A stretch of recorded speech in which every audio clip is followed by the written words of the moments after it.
আসসালামু আলাইকুম ও নমস্কাৰ। অসমৰ যুৱ প্ৰজন্মৰ heartthrob Zubeen Garg uncle. The sudden passing of Zubin Garg, a great star of Assamese music, has shocked the entire state and country. We are very shocked today. Zubin Garg uncle was not just an artist, he was an inspiration. His songs gave a new dimension to Assamese society. I have grown up to listening his songs.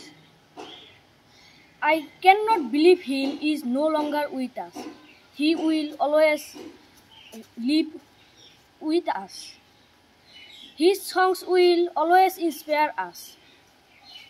His death has created a deep void not only in Assam but across the country. তেখেতে স্বৰ্গবাসী হওক আৰু অমৰ হৈ থাকক, ducks academy পৰিয়ালবৰ্গৰ পৰা তাৰে কামনা কৰিছে। অসমীয়া সংগীত জগতৰ মহাতাৰকা যুৱ প্ৰজন্মৰ হাৰ্টথ্ৰব জুবিন গাৰ্গৰ আকস্মিক বিয়োগে আমাৰ মৰমৰ ছাত্ৰ ছাত্ৰীসকলে শোকস্তব্ধ কৰি তুলিছে আৰু তেখেতসকলে মানে সমবেদনা যাচিছে। তেওঁৰ মৃত্যুত কেৱল অসমতে নহয় সমগ্ৰ দেশতে এক গভীৰ শূন্যতাৰ সৃষ্টি হৈছে।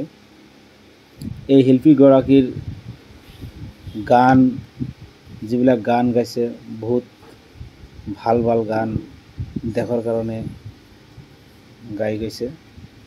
সেয়া আমাৰ মৰমৰ ছাত্ৰ ছাত্ৰীসকলে অনুতপ্ত বুজিব পাৰিছে, আমি অলপ বুজাইছোঁ সিহঁতক আৰু সেই মৰমৰ ছাত্ৰ ছাত্ৰীসকলে আজি শ্ৰদ্ধাঞ্জলি যাইছে এই মহান এই গ্ৰেট প্ৰয়াত জুবিন গাৰ্গ,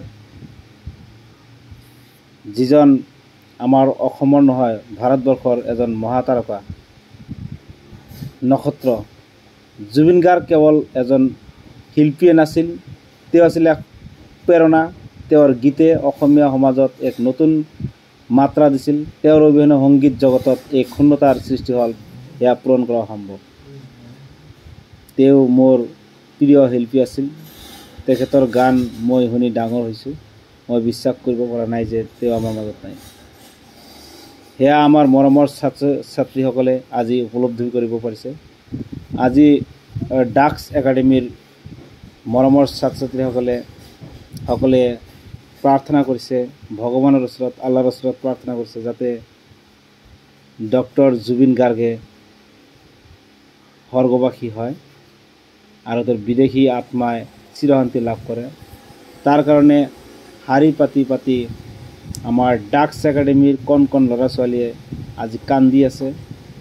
শোকাকুল পৰিৱেশ সৃষ্টি হৈছে।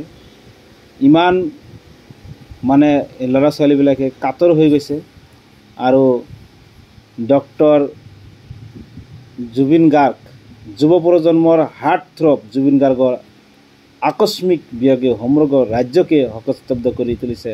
সেয়া অনুতপ্ত আমাৰ মৰমৰ ছাত্ৰ ছাত্ৰীসকল, ডাক্স একাডেমীৰ মৰমৰ ছাত্ৰ ছাত্ৰীসকলে আজি অনুভৱ কৰিছে আৰু সমবেদনা যাচিছে আৰু তেখেতৰ পৰিয়ালৰ লগতো আমাৰ মৰমৰ ছাত্ৰ ছাত্ৰীসকলে সমবেদনা যাচিছে যাতে স্বৰ্গবাসী হয়, এইটোৱে কামনা কৰিছে।